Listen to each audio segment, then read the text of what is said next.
En 1939, l'Allemagne et son allié l'Italie ont commencé à conquérir l'Europe. Le 18 juin 1940, le général de Gaulle a lancé de Londres son célèbre appel à la résistance. La France a perdu une bataille, mais la France n'a pas perdu la guerre.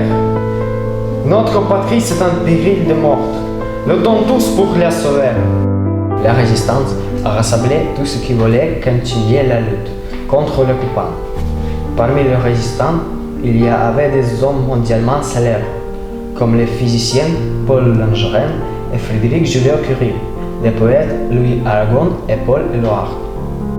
La flamme de la résistance française ne s'éteindra pas, a dit Charles de Gaulle. De Gaulle a institué un Conseil suprême de défense, créé l'Ordre de la Libération, formé en 1941 un comité national français.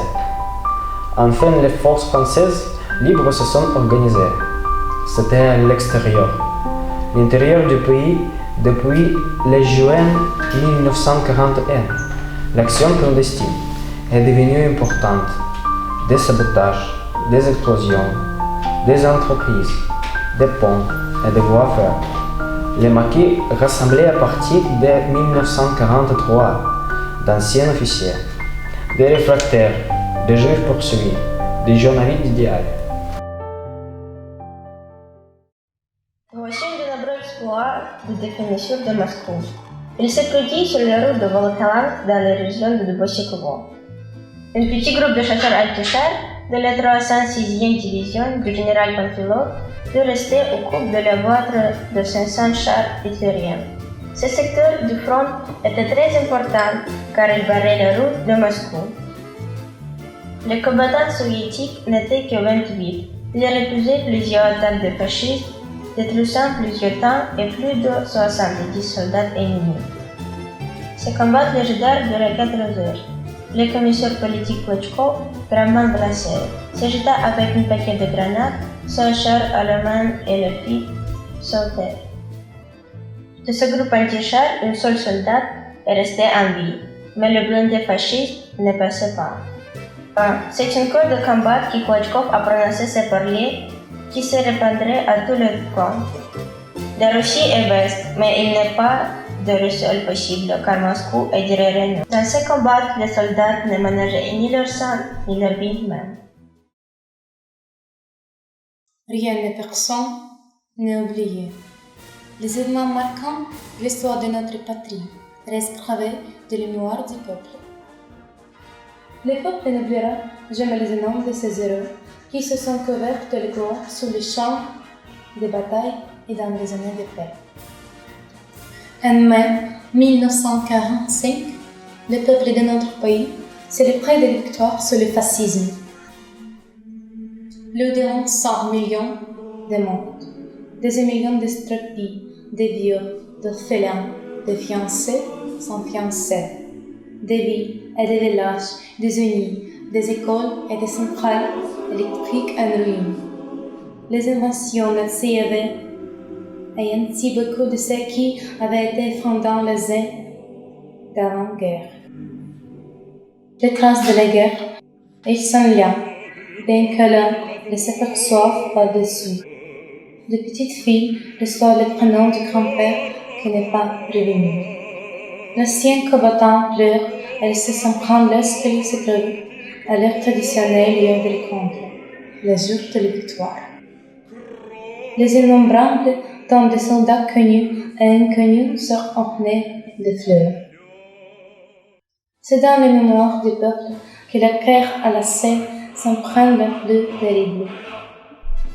Le plus âge s'élève comme le savant fait en 1941.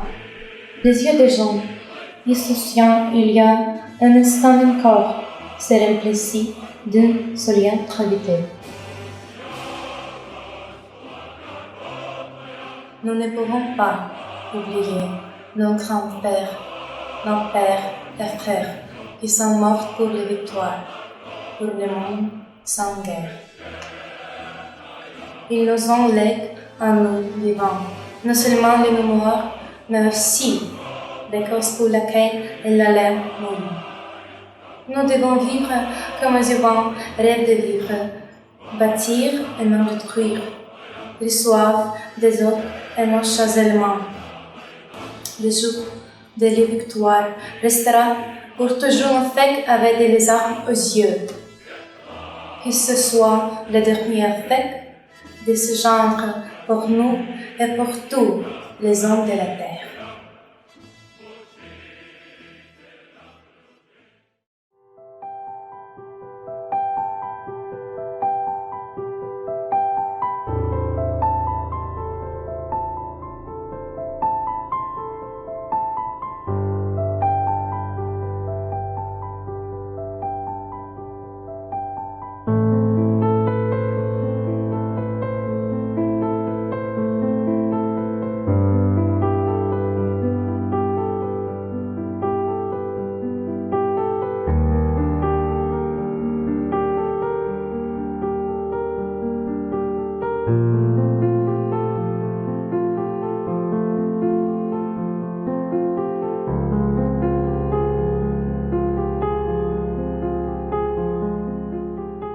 Se rendèrent pitoyablement petit.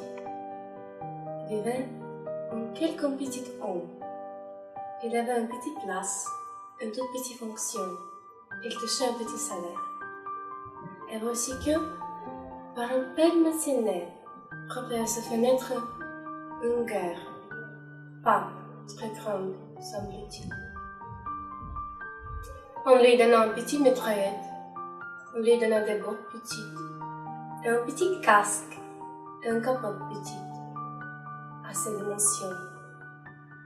Et quand il tomba, les mains gauche, les bouches tordues de les cris d'attaque, tous les membres de la terre ne peuvent suffire pour le statut grandeur, nature du gars.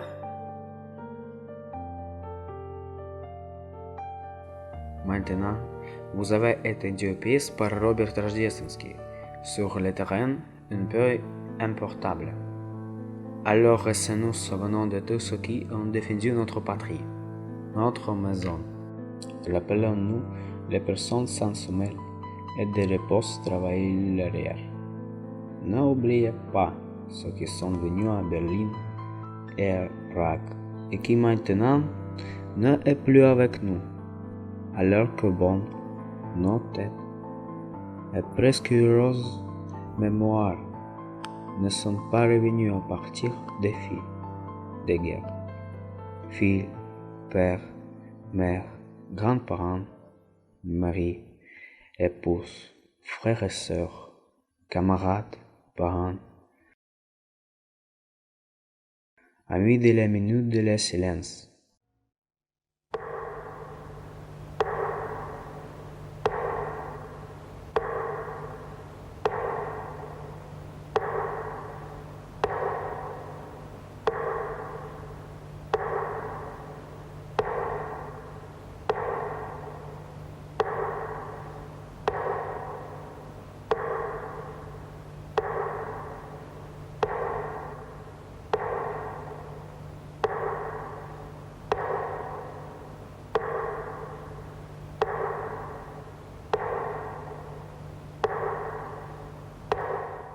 Éternelle mémoire aux victimes de la Grande Guerre patriotique. Gloire éternelle aux héros qui sont tombés pour la liberté et l'indépendance de notre patrie.